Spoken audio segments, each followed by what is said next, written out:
सन 99 से पहले का पाकिस्तान दे दो, हमारे अमन खुशहाली का वो दौरान दे दो। आलमगीर शाह की अपने रब से ये दुआ है, नवाज शरीफ को फिर से इख्तियार गुलिस्तान दे दो।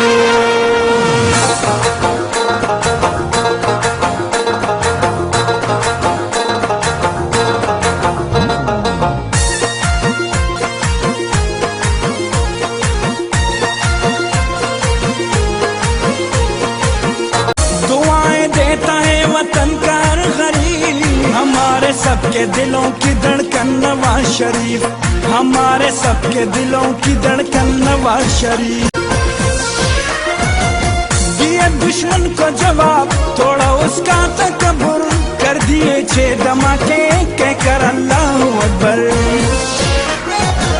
दिए दुश्मन को जवाब, तोड़ा उसका तकब्बुर, कर दिए 6 धमाके कहकर अल्लाहू अकबर।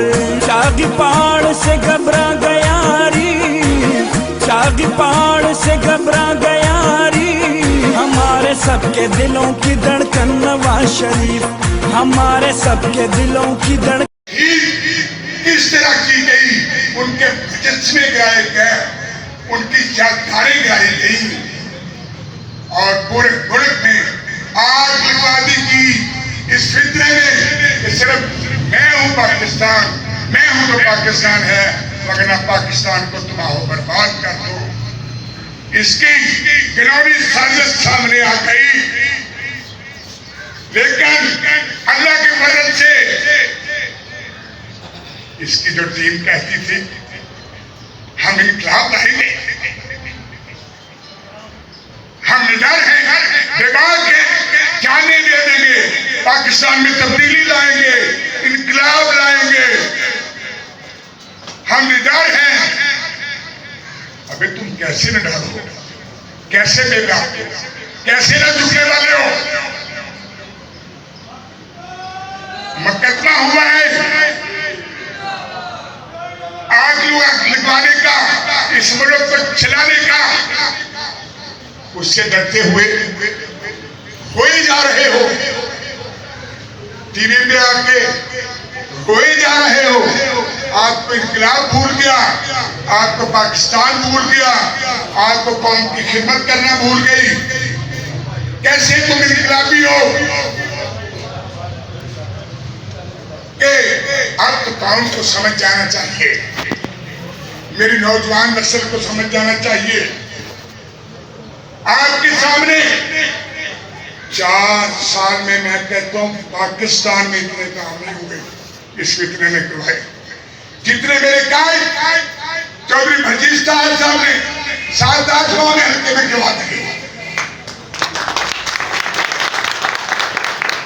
अबे लानत हो तुम पे, क्यों मुल्क का सत्यानाश करने के लिए आए हुए थे? तुम पाकिस्तान मुखालिफ, इस्लाम मुखालिफ हुकूमतों की नुमाइंदगी करने आए थे, पाकिस्तान को तबाह करने आए थे। लेकिन नहीं, अब मेरी कौम समझ चुकी है कि शहीदों की तस्वीर जिस तरह तुमने की है, मुल्क को जिस तरह तुमने जला के रख दिया है, अभी कैसी हो तुम, कैसी है तुम्हारी पार्टी? मैं बताता हूं कि निडर कौन है। चौधरी भजीज साहब बैठे हुए हैं, मैं बताता हूं ना झुकने वाला कौन है। चौधरी भजीज साहब बैठे हुए हैं, मैं बताता हूं कि हर चीज मुसल्लत थी। एजेंडा यही था कि कश्मीर को हमने अपने हाथ से गंवाना है। वो इसलिए कि कायदे आज़म मोहम्मद अली जिन्ना ने ये कहा था और अल्लामा मशरकी ने ये बात कही थी कि कश्मीर पाकिस्तान की शरफ है। तो उन्होंने, उनका एजेंडा यही था कि जो करूंगा, मुझे इस बात का शिद्दत से एहसास है कि आप गर्मी की शिद्दत में 2 घंटों से शदीद गर्मी में यहाँ तशरीफ फरमा है। मैं आपका मशकूर हूँ कि आपने 25 तारीख को इस्तेहकाम पाकिस्तान की रैली में आपने जिस मोहब्बत और प्यार के साथ शिरकत की, सांगला हिल की मिट्टी इस बात की गवाह है कि आप भी इस मिट्टी से प्यार करते हैं और मिट्टी भी आपसे बड़ा प्यार करती है। फौज ने हमला तो नहीं किया। एमएम आलम ने जो जहाज, जिस जहाज से 12 जहाज गिराए थे मियांवाली में, उसकी आग जो है आग की नजर किया है। फौज ने हमला तो नहीं कर दिया। हमने एटम बम बनाया, फौज ने हमला कर दिया। नवाज शरीफ को गिरफ्तार कर दिया। ताकत बनना है।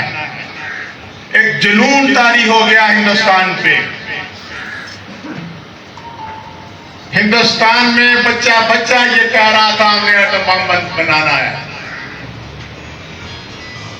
क्योंकि इससे पहले 1971 में हिंदुस्तान ने पाकिस्तान का आधा हिस्सा जो है मशरकी पाकिस्तान को बांग्लादेश बनाने में भरपूर किरदार अदा किया था।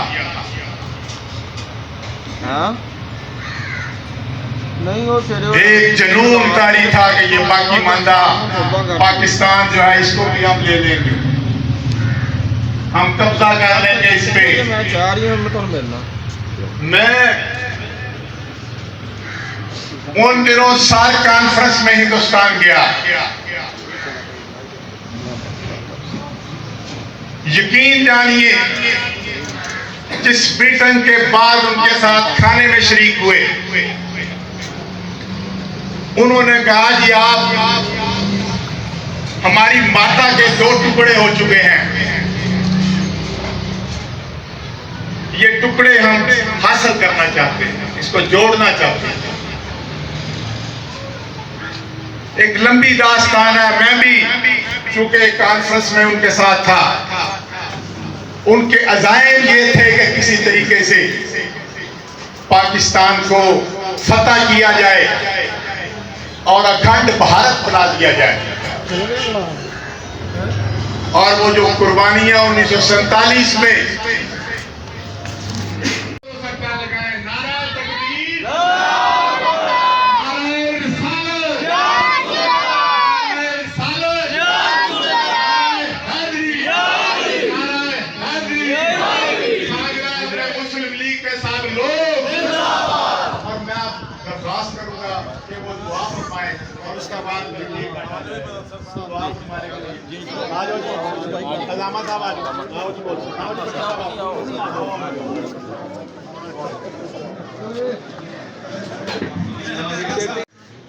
या अल्लाह मुल्क पाकिस्तान की खैर, आमीन। या अल्लाह मुल्क पाकिस्तान की खैर, या अल्लाह मुल्क पाकिस्तान की खैर चाहने वालों की खैर, अल्लाह इसको इस्तकामत दे, अल्लाह इसको क़यामत कायम रख।